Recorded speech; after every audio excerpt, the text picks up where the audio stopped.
Saudações, vamos começar mais um Papo das Artes, um programa da parceria entre a TV Alba e a Academia de Letras da Bahia, com o objetivo de mostrar ao público a nossa produção cultural, principalmente o lado artístico criativo da Bahia. Nós queremos,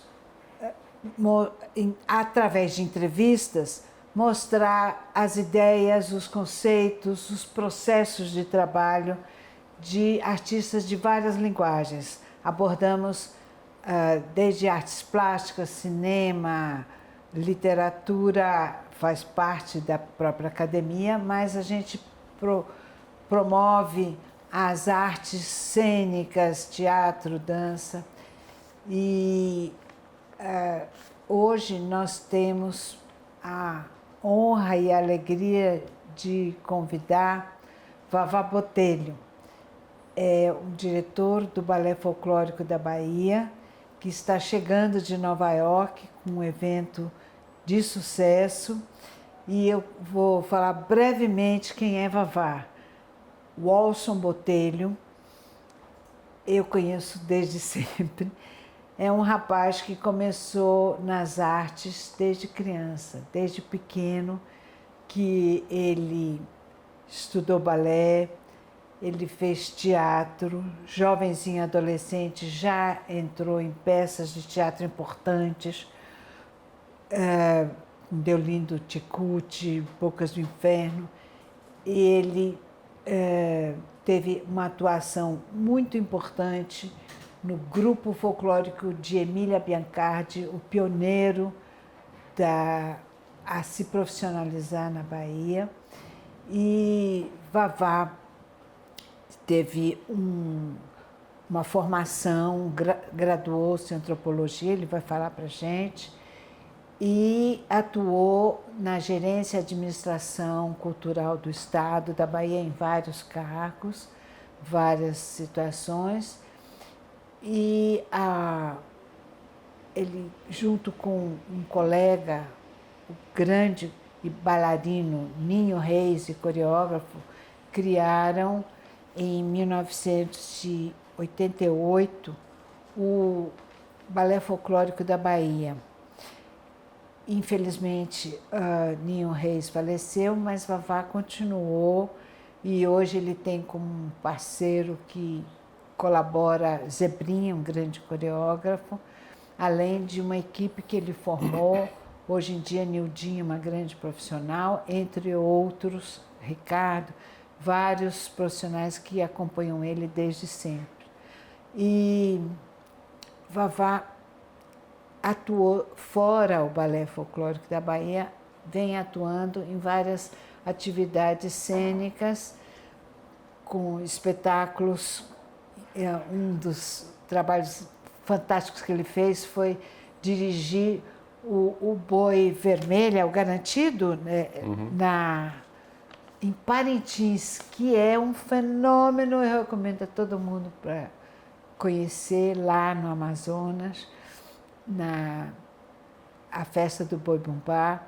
E ele vem atuando muito na educação social através da dança, através do Balé Folclórico da Bahia.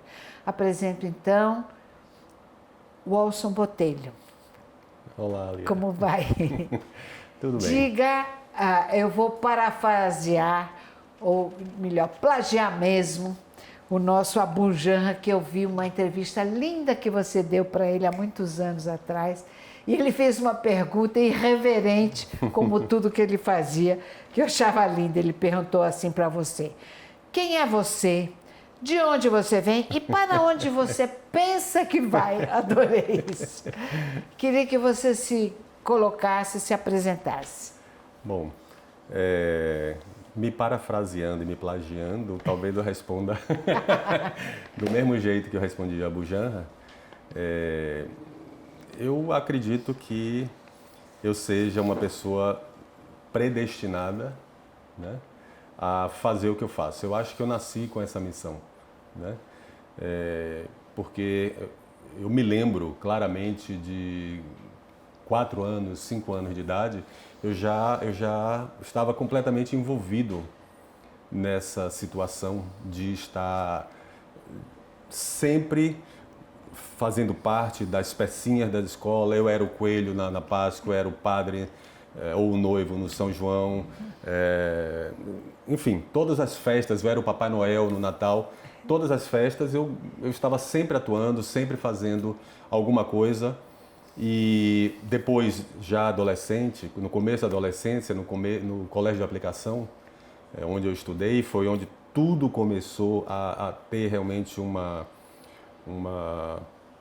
claridade na minha vida nesse sentido. Foi eu vou dar um break aqui, porque é muito importante falar do colégio de aplicação. Importantíssimo, que deu rumo a muitas pessoas, um rumo importante. Fale um pouquinho sobre isso. O colégio de aplicação, por exemplo, Caetano estudou no Aplicação, Nizam Guanais e muitos outros artistas e empresários de sucesso, e era um colégio público, né? Dirigido pela Universidade Federal da Bahia, que era uma aplicação das técnicas e conceitos pedagógicos que a universidade desenvolvia. Exato. Então a gente tinha tudo de inovador naquela escola, apesar de ser uma escola que atendia ao 2º grau e completo, né, desde da 5ª série, como a gente chamava, né, antigamente, da 5ª série até o 3º ano científico, né, abrangia todo esse período, 8 anos aí. Era um colégio público, mas que tinha exatamente esse conceito de aplicar, né, novas metodologias, porque os professores eram todos professores da universidade, né, que serviam ao colégio. Por exemplo, a gente começou no colégio de aplicação a aplicar o método Marca-Tunda para matemática e para lógica, coisa que ninguém fazia, nenhum colégio fazia, né? Então a gente foi assim pioneiro na coisa da lógica, se e se não, por quê, o porquê não. Tudo isso fazia parte do curso de matemática. Eu, na 5ª série de ginásio, a gente já tinha aula de biologia, de física e de química, em laboratórios altamente equipados, né, para trabalhar toda a parte científica. O Brasil, se tivesse seguido essa pegada da educação como objetivo principal da formação, exato. Nós teríamos menos problemas. E fora isso, paralelo a tudo isso, nós tínhamos aula de teatro, de dança, de história da arte, de taquigrafia, de artes industriais, de inglês, de francês, de técnica vocal, de coral. Tudo isso fazia parte, não era opção. Nós tínhamos essas matérias como parte do nosso currículo de formação mesmo. Então, eu fazia tudo. E fora que era em frente à escola de teatro. De teatro, exatamente. Que proporcionava uma convivência. Uma convivência. A gente tinha acesso, pelo fato de ser da universidade, então a gente tinha acesso à escola de teatro, à escola de dança que ficava ali na Ladeira da Graça, à escola de música que ficava ao lado esquerdo, né? E ao pronto-socorro geral que ficava dividindo muro com muro, onde a gente ficava na hora do lanche esperando as ambulâncias chegarem com tudo que... De olho. E mais, e tínhamos acesso à escola de medicina no Vale do Canela. Então, quando a gente começou a buscar outras aventuras, a hora do lanche, a gente descia para a escola de medicina para ver, assistir às aulas de cadáver, de cortar, de botar. Então a gente tinha anatomia, né, de assistir junto com os alunos. Então isso foi uma formação extremamente importante. E a minha professora de teatro, Lúcia de Sanctis, sim, né, foi minha aluna, que era uma grande diretora de peça infantil. Ela se especializou em peça infantil. E já desde o primeiro ano eu era aluno de Lúcia, e comecei a fazer parte dos espetáculos de Lúcia no Teatro Castro Alves, fazendo figuração. Eu era a árvore, era a pedra, era o urso que passava somente. Mas para mim, o mais importante aos sábados e domingos era ir para o Teatro Castro Alves para parar na porta dos camarins, porque a minha roupa era uma coisa única. Se eu chegasse 2 minutos antes do espetáculo, eu botava uma capa e virava pedra, botava um galho e virava árvore. Mas para mim, eu chegava 2 horas antes, 2, 3 horas antes, porque o mais importante para mim era ficar na porta dos camarins. Isso. Olhando os atores, as atrizes se maquiando, se arrumando, conversando. Eu tinha 10 anos. E eu ficava parado vendo aquela transformação do lápis no olho, do blush, da formação do cabelo, da peruca. A criação, né, do personagem. A criação do personagem. Agora eu queria que você falasse, essa magia do teatro te pegou desde criança, mas você, quando escolheu a formação, você se graduou em antropologia. Por quê? Por causa do Viva Bahia. Porque eu fiz teatro, né? Para aplicação, depois eu comecei a fazer teatro semi-profissional, até que eu entrei no espetáculo Bocas do Inferno, aos 17 anos, com Deolindo Cecuti, direção Deolindo, ao lado exatamente de todas aquelas pessoas que tinham sido meus ídolos aos 10 anos de idade, que eu vi se maquiando. Com 17 anos eu estava trabalhando com todo mundo, com Frida Gutmann, com Armindo Bião, com Jesse, com Memélia, com todos. Era um elenco de 35 a 40 pessoas. Os melhores atores. William Summers, todos eles que eu via, Valdemar Nobre, todo mundo que eu via ali naquele camarim se maquiando aos 10 anos, com 17 anos viraram meus colegas.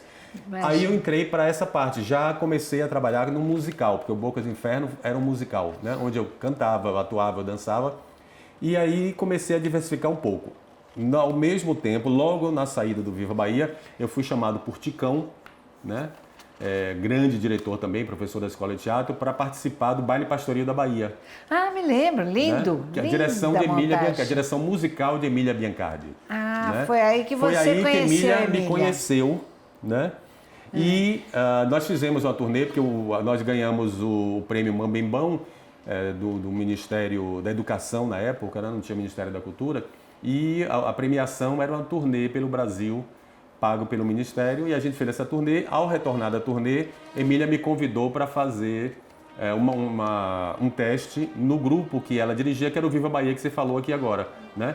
O Viva Bahia foi determinante na vida de Vavá, porque foi onde ele conheceu e deslumbrou todo um futuro. Exatamente. De caminho. Exatamente. E até eu conhecer o Viva Bahia, eu nunca tinha visto nenhuma manifestação folclórica baiana. Eu nunca tinha visto uma capoeira ao vivo, né? Mas aí tem uma história que é extremamente importante em tudo isso. Aos 9 anos para 10 anos de idade, eu fazia o curso de formação para entrar no colégio de aplicação, porque era mais disputado para entrar na aplicação do que a faculdade de medicina. Era mais disputado do que a faculdade de medicina. Eram 30 vagas por ano para 2.000, 3.000 candidatos. E eu passei em 20º lugar quando eu fiz. Mas eu tive um curso durante 1 ano de formação, porque a gente tinha antigamente o exame de admissão para entrar.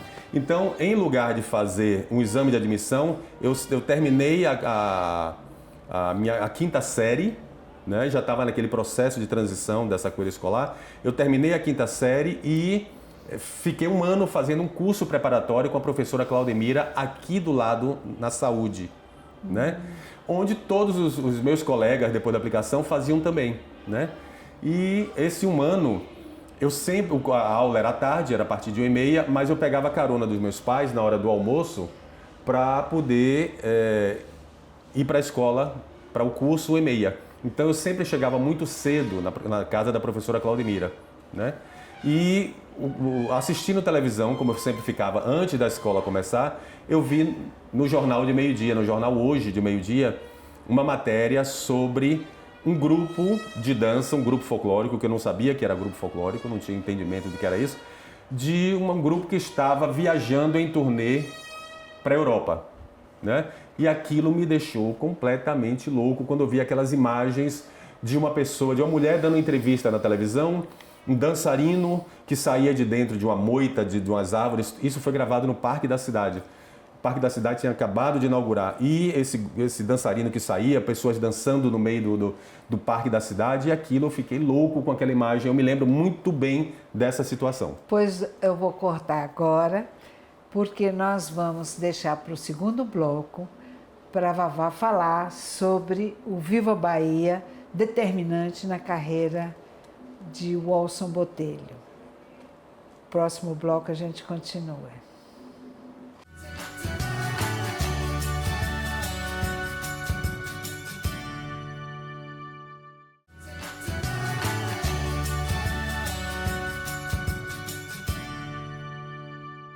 Agora, começando o segundo bloco do programa Papo das Artes, hoje tendo como convidado Walson Botelho, diretor do Balé Folclórico da Bahia.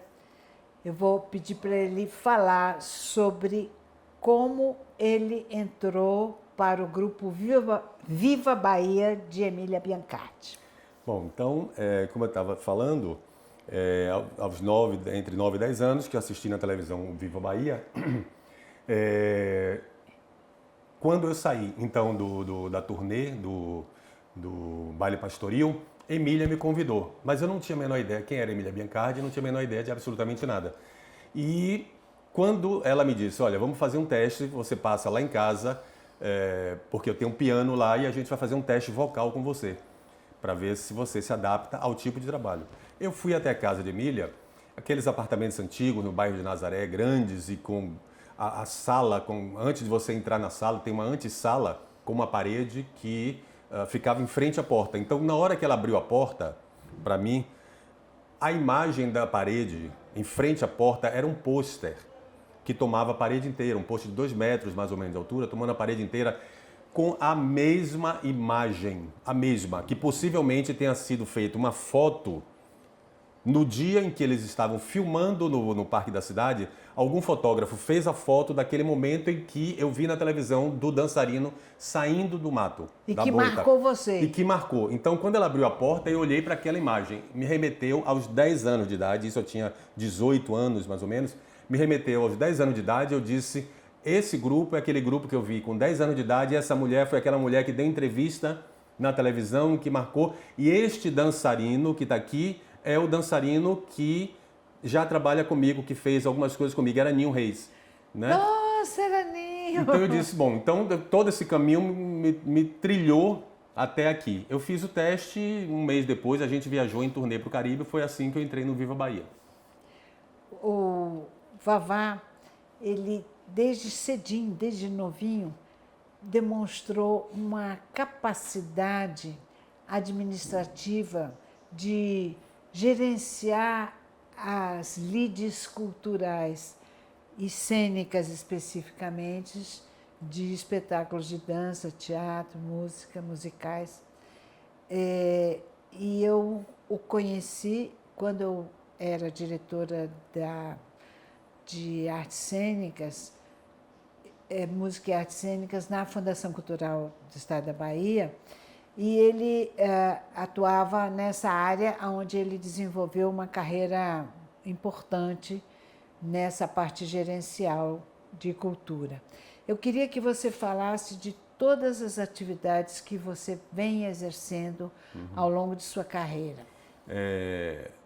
Até você me forçar a assumir uma produção de um espetáculo, você me disse, você vai ter que fazer, você é capaz, vá.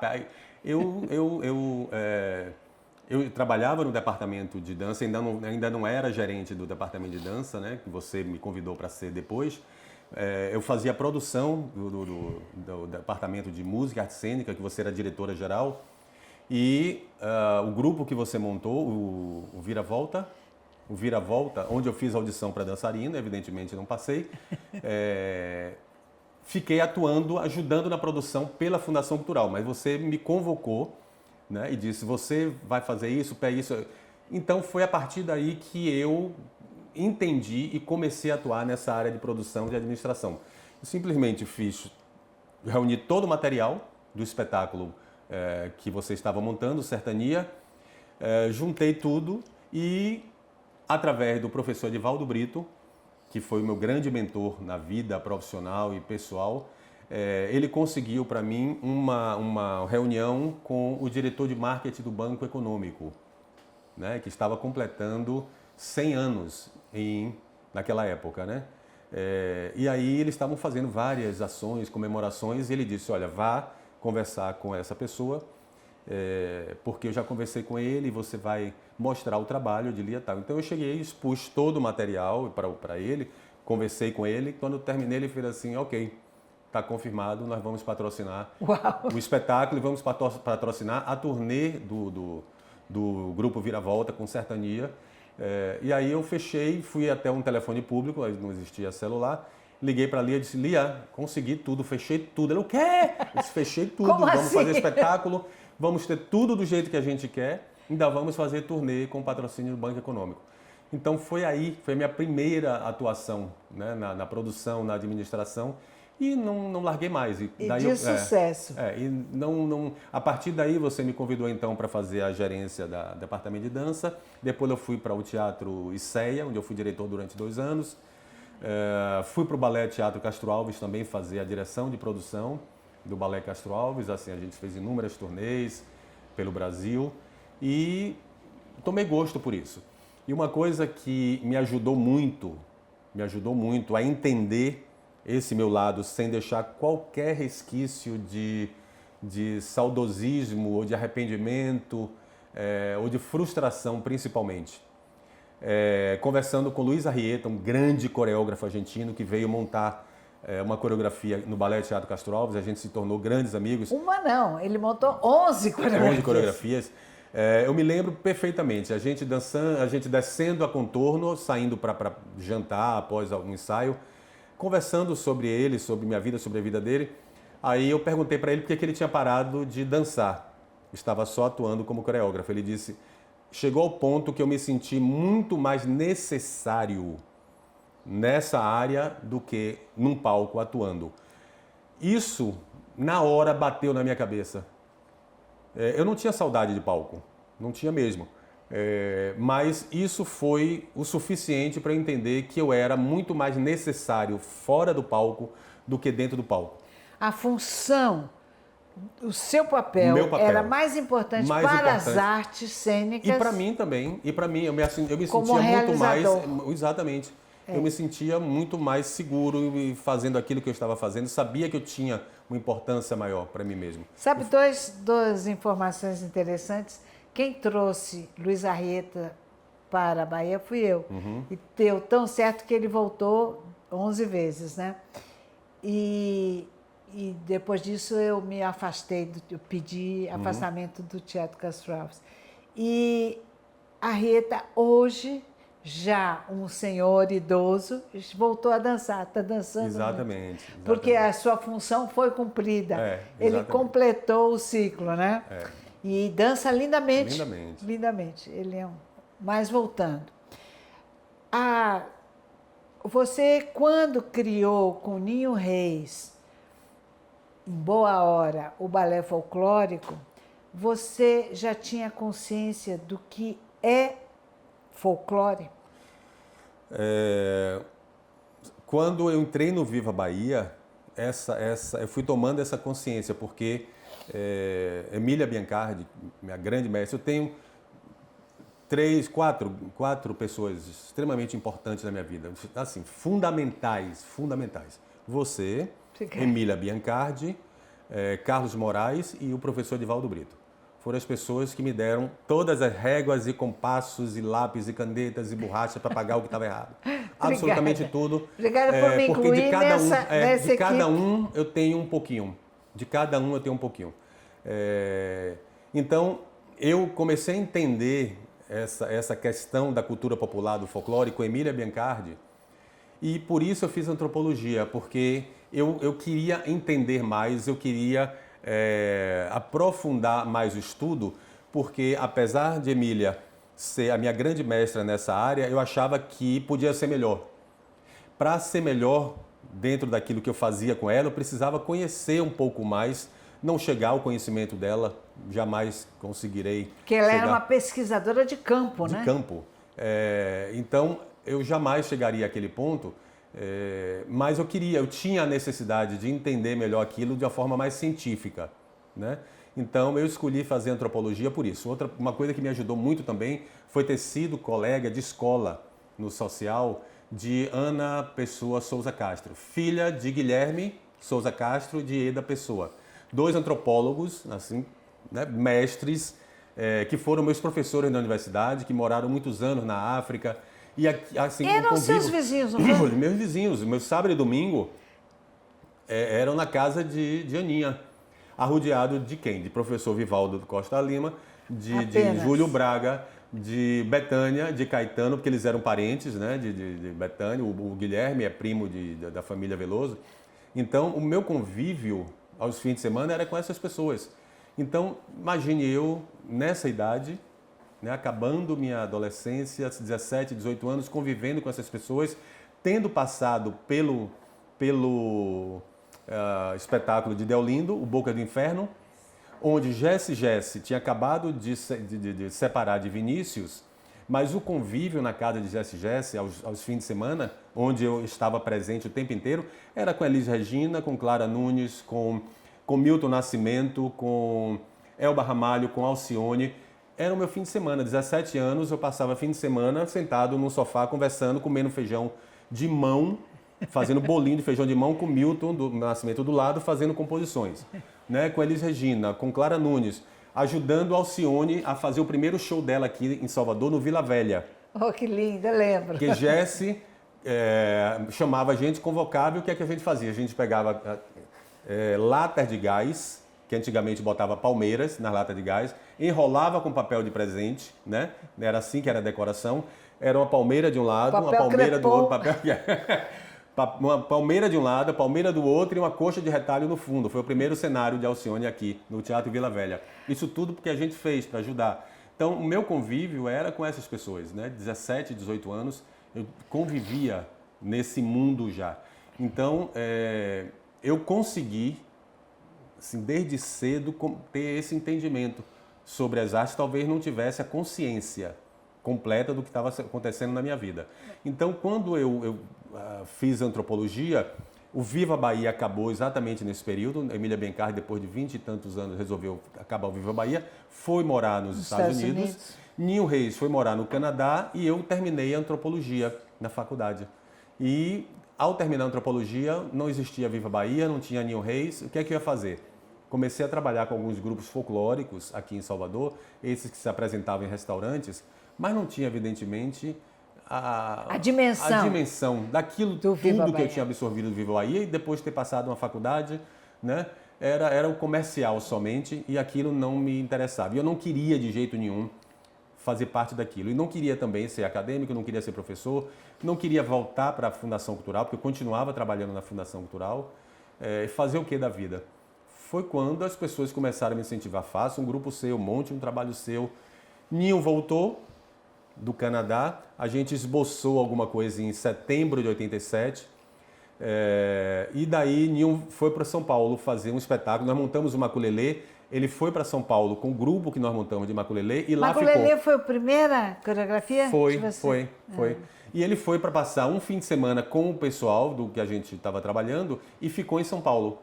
Aí ele começou a trabalhar com Mônica Millet, com o pessoal, com o grupo que eles montaram, né, de dança afro, de percussão.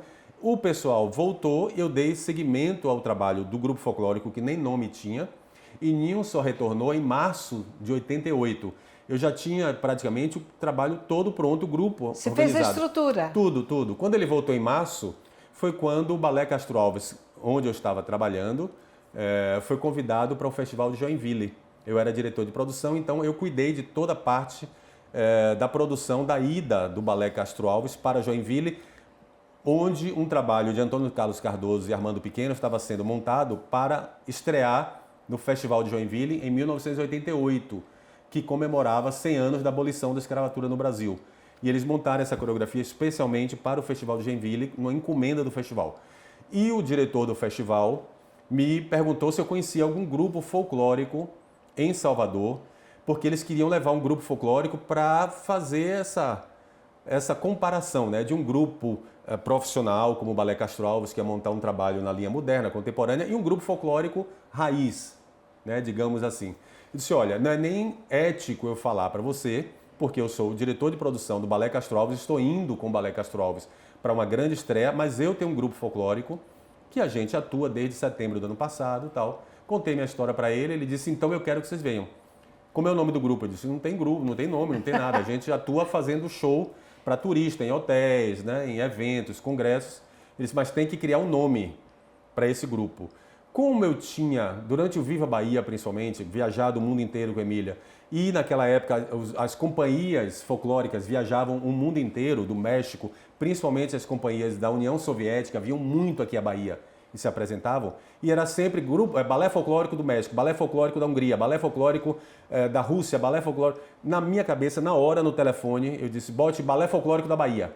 Pronto. Então, Né? nós vamos encerrar este bloco agora e você no próximo vai contar toda a carreira do Balé Folclórico da Bahia.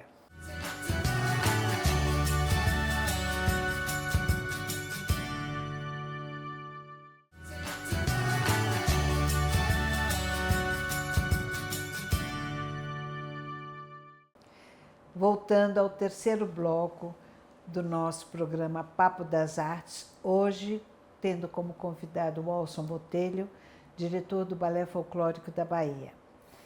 Continuando nosso papo sobre esta companhia profissional de alcance internacional, eu gostaria que Vavá contasse como tem sido a atuação do Balé Folclórico da Bahia aqui em Salvador, no Brasil e principalmente no exterior. Ele está chegando agora de Nova York, onde teve uma atuação brilhante, como sempre, e o alcance social deste balé, como Vavá tem se preocupado e é comprometido com a questão de formação do seu pessoal. Então, foi a partir do Festival de Joinville que o balé tomou rumo, né? E até então, quando levamos o balé folclórico para Joinville, na minha cabeça era só aquilo ali. Eu não tinha nenhuma pretensão de dar continuidade ao trabalho. Eu tinha muito medo, na realidade. Eu tinha muito receio das críticas, né? Porque eu vim do Viva Bahia, que era um grupo de maior atuação e famosíssimo no mundo inteiro, apesar de não ser profissional dentro da estrutura dele, mas o trabalho era altamente profissional, né? A qualidade era altamente profissional, reconhecida no mundo inteiro. Então eu tinha muito receio das pessoas acharem que eu estava sendo pretensioso demais em superar a Emília Biancardi com Viva Bahia. Então eu tinha muito medo disso, da crítica daqui. Mas, diante do sucesso lá de Joinville, quando nós voltamos para Salvador, eu disse, Ninho, e aí, vamos levar a sério isso? Vamos fazer? Ele disse, vamos. Topa? Disse, topo, bora. Em 15 dias a gente organizou o lançamento oficial do balé aqui em Salvador. E fizemos no antigo Hotel Meridiano, Rio Vermelho, um coquetel com apoio do hotel e de companhias aéreas, que a gente trouxe embaixadores africanos, jornalistas do Brasil inteiro. Então conseguimos passagem, hospedagem com o Meridian. O Meridian deu coquetel, abriu o salão para a gente. Desculpe interromper, isso já mostra esse viés administrativo que, além do lado artístico, conceitual do trabalho e do repertório da companhia, ele sempre procurou lançar esta companhia de uma maneira correta, em termos de marketing, de convidados. Sim. Ele profissionalizou o folclore em termos internacionais. E aí fizemos em 15 dias e fizemos uma apresentação para convidados e imprensa no Meridian e assim oficialmente o balé folclórico foi criado. Durante 6 anos, de 88 até 94, nós tivemos muita dificuldade em circular com o trabalho, né, em função do folclore, balé folclórico da Bahia, da palavra folclore. Então, que há um preconceito grande o termo folclore ficou desgastado. Hoje ele carrega com um preconceito muito grande. Queria que você falasse sobre isso. Então a gente teve esse problema principalmente no exterior, né, da gente sair em turnês internacionais, porque os empresários, os festivais não queriam uma companhia folclórica, porque acha que é uma coisa amadora sempre, de fundo de quintal, sem qualidade, onde as pessoas são amadores que se reúnem para fazer aquilo no momento de lazer e não tem essa visão do profissionalismo e também pelo desgaste que as companhias folclóricas, todas aquelas que eu assisti, que falei aqui anteriormente, tiveram no mundo ao se apresentar inúmeras vezes nos mesmos lugares com os mesmos trabalhos. Então ninguém aguentava mais ver aquilo. Não é né? só o mesmo trabalho. O foco do folclore, em geral, dessas menores companhias de show de restaurante, elas pegam apenas estereótipos. Eles não vão, como a Emília Biancardi fazia, a fundo na pesquisa da manifestação popular e suas raízes e suas heranças ancestrais. Elas apenas pegam o estereótipo do típico, que mais vende, mais sensacional. Então, segundo essas más companhias de folclore, o Brasil e a Bahia é só mulata, é só alegria, é tudo oba-oba, e não tem a pesquisa do movimento, da função da manifestação, a função social, religiosa, o ritual. Exato. E só em 94 é que a gente conseguiu sair pela primeira vez do Brasil para o Festival de Lyon, para a Bienal de Dança de Lyon. Isso foi um marco importantíssimo. Foi o que lançou a gente internacionalmente. É o maior festival de dança do mundo, é um festival que trabalha com dança moderna, dança contemporânea, por vezes o balé clássico, e nunca havia apresentado uma companhia folclórica. Mas o diretor Guy Darmé esteve aqui em Salvador porque em 94 o tema da Bienal era Mama África. Então ele estava viajando o mundo inteiro buscando companhias que trabalhassem dentro dessa temática. E em 92, final de 92, nós nos encontramos no Rio de Janeiro. Eu fui apresentado pelo pessoal da Funarte. Ele veio a Salvador para conhecer o trabalho do balé, se apaixonou pelo balé folclórico e em 93 a gente passou o ano inteiro trabalhando em função da apresentação em 94. Né? Porque era um homem muito culto, muito informado, ligado à dança, mas percebeu que esse folclore que você trabalhava era profundo, com bases antropológicas. Exatamente, tinha um diferencial. E a Bienal, assim, a importância da Bienal é muito grande, existe até hoje. Então, a média de 200 jornalistas dos maiores jornais do mundo sempre atendiam aquele evento.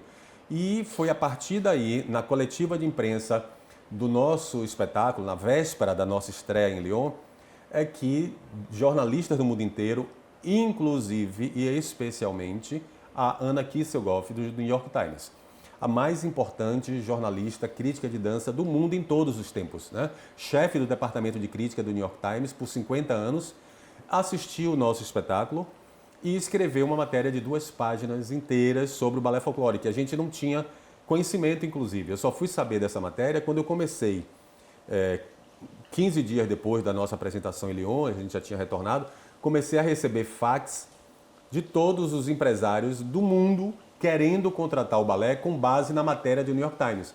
Então eu fui pesquisar e fui atrás do jornal e foi assim que eu conheci a matéria, inclusive. Procurei a Bienal, eles mandaram para mim um fax com a cópia da matéria e foi aí que eu tive a consciência de que havia saído essa matéria, porque senão nem isso eu sabia.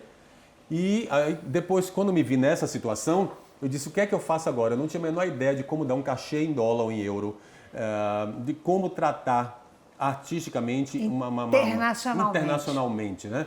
E o que é que eu fiz? Ela tinha me dado o cartão dela, né? Daí eu disse, agora eu vou ter que procurar ela me botou nessa enrascada, eu vou ter que procurar. Agora uma mulher que foi a responsável pela saída de Baryshnikov da Rússia para a ida dele para os Estados Unidos, do asilo dele nos Estados Unidos. A mulher altamente respeitada pelas maiores companhias de dança do mundo, a pessoa que nunca foi nos bastidores cumprimentar O artista. o artista com medo de comprometer a opinião dela ao escrever. Queria ter liberdade. Nunca aceitou que a ida dela nesses festivais fosse patrocinada. Sempre o jornal pagava para ela ir. Então ela podia escrever o que ela quisesse. Quando ela me deu o cartão, eu disse, eu faço o que agora com isso? Vou falar com ela. Né? Então, baianamente, mandei um fax para ela, dona Ana, a senhora me botou nessa situação, o que é que eu faço agora? Eu estou com uma lista de 60 empresários querendo contratar o balé. Escolho quem aqui, o que é que a senhora indica, tudo mais. Na certeza absoluta de que jamais aquele fax poderia chegar em mãos dela. Jamais. Eu disse, nunca isso vai chegar e ela vai atender um pedido meu. Né? No dia seguinte, eu estava no computador, o fax começou a funcionar, eu olhei quando eu vi New York Times. No cabeçalho. Respondeu na hora. Prontidão. Pois é, no dia seguinte estava ali. Olha, o mérito é todo de vocês, eu só escrevi o que eu vi, né? Parabéns por tudo e tudo mais. O conselho que eu te dou é o seguinte, não comece pelos grandes. Eles vão engolir vocês em 2 anos. Vocês vão trabalhar feitos loucos. Em 2 anos eles lhe engolem e vocês morrem. Comecem medianos, com as mesmas pessoas que estão ascendendo como vocês. Então, dentre esses medianos que eu conheço, que trabalham com grandes companhias de dança, que eu vejo fazerem turnês no mundo, estão entre esses daqui, vejo o que o seu coração pede. Então, eu fui assim, pelaquele que me foi mais família, aquele que queria saber como eram os dançarinos, onde eles moravam, por que eram, qual era o nosso trabalho, não de dinheiro, não de quantos shows a gente ia fazer. E aí convidei ele para vir a Salvador, e eles vieram a Salvador. Fizemos uma apresentação lá no Espaço X. Você convidou, né? Mas quem pagou? Eles pagaram. Eles pagaram e vieram. Não, eu fiz, na realidade, eu fui até o Teatro Aquibeu, solicitei uma pauta e vieram 30. Vieram 30 empresários do mundo e fizemos uma apresentação pela manhã no Teatro Aquibeu. Olha como se começa. Todos voltaram e depois o Gary Lindsay, começou a manter contato comigo nesse sentido, uma coisa mais humana, né? E depois ele voltou sozinho e foi aí que nós iniciamos o trabalho. Então, a nossa estreia nos Estados Unidos foi com o Gary Lindsay. E, assim, quando Ana Kisselgoff escreveu a matéria em 94 e finalizou a matéria dela dizendo esta companhia deve absolutamente ser vista no mundo, e foi por isso que incentivou, daí, então, essa enxurrada de gente, certo? Atrás da gente. E essa situação fez com que eu dissesse, agora a gente vai partir para uma coisa que não tem mais volta. Fantástico. Não tem mais retorno. E foi assim que a gente começou com ele. Resumindo, que infelizmente nós não temos tanto tempo para poder falar tudo que este balé vem realizando. Quantas turnês internacionais, se você já tem computado? 45. 46 com essa agora. Nossa, né? Senhora. 46 turnês. Gente, quase 5 milhões de pessoas, né? E tudo isso a gente tem computado aqui, assim, por exemplo, aproveitando que está aqui em cima. Esse pequeno livrinho de bolso. Isso aqui são todas as matérias, isso aqui são todas as turnês que o balé fez, todos os espetáculos, na verdade, não turnês. Tudo que o balé fez desde o primeiro que eu falei aqui em 97. Todos os bailarinos que passaram pela companhia, todos os técnicos, tudo isso é computado. Espetáculos na Bahia, tudo que foi feito na Bahia, para congresso, convenção, seminário, para turista, turnês nacionais aqui. E no exterior. E turnês internacionais, que leva quase metade do livro. Maravilha. Né? Os prêmios, enfim. O que eu quero que ele fale, porque a gente tem pouco tempo, é esse trabalho de formação dos bailarinos.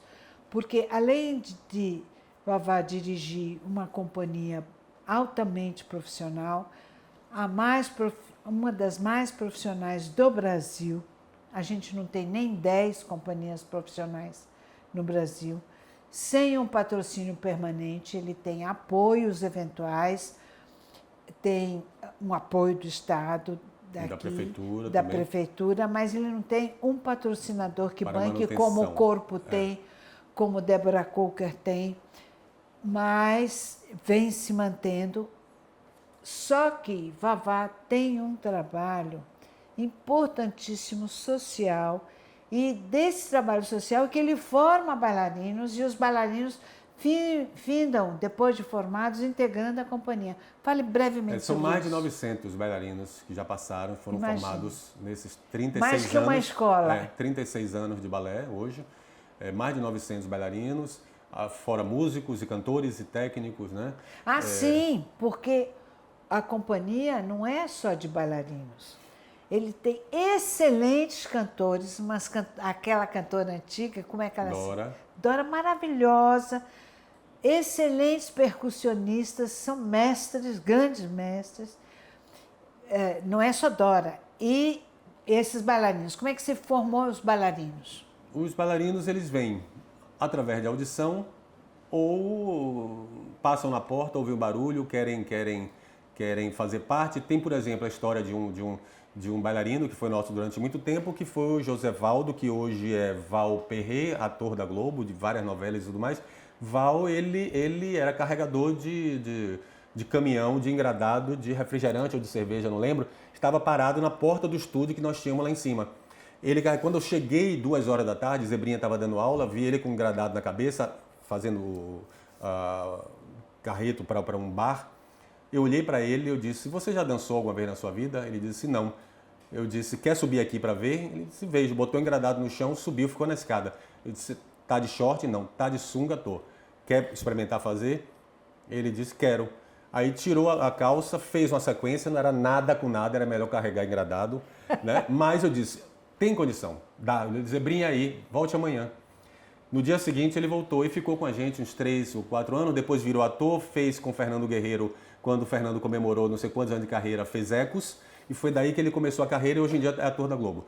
Então, isso é um dos 900. Isso é uma das histórias da gente, né? Que pena que nós não temos tempo. E o trabalho social, né? Contar. Em função de tudo isso. Ele vem abrigando muitos meninos em situação de fragilidade social, que ele acolhe aqui dentro, dá a formação, eventualmente os que mostram talentos se formam como bailarinos e integram a companhia como profissionais. Muitos que estão no mundo.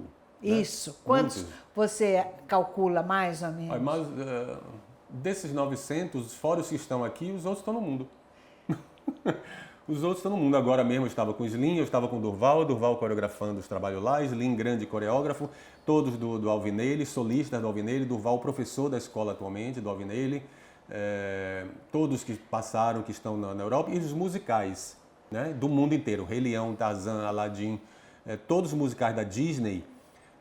Eu encontrei com a diretora do Rei Leão no mundo, e quando eu fui apresentado a ela, ela se ajoelhou no chão e me pediu desculpas, né? Eu disse, por quê? Ela disse, porque eu sei que a gente acaba com o trabalho de vocês. Cada vez que o Balé Folclórico monta um elenco, o Rei Leão faz uma audição na Alemanha e a gente leva todo o seu elenco. Eu disse, é verdade.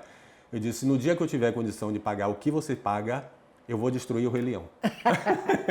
Porque se a gente convocar todos os ex-dançarinos do Balé Folclórico que fazem parte do musical Rei Leão no mundo, o Rei Leão fecha. Isso com certeza absoluta. Porque pelo menos 40% do elenco no mundo formado pelo elenco do balé. Que pena que nós não temos mais tempo para falar mais sobre todo esse trabalho fantástico que Vavá vem fazendo junto com Zebrinha e sua equipe. E eu quero parabenizar e agradecer demais sua participação e declarar que sou fã absoluta do Balé Folclórico. Nossa conselheira, desde sempre, né? Desde o primeiro. Desde o primeiro. Desde que a gente transformou o balé numa fundação, como é hoje, né? Sem fim lucrativo, Lia é nossa conselheira e nada aqui é feito sem o aval dela. Sucesso para a Vavá. Obrigado.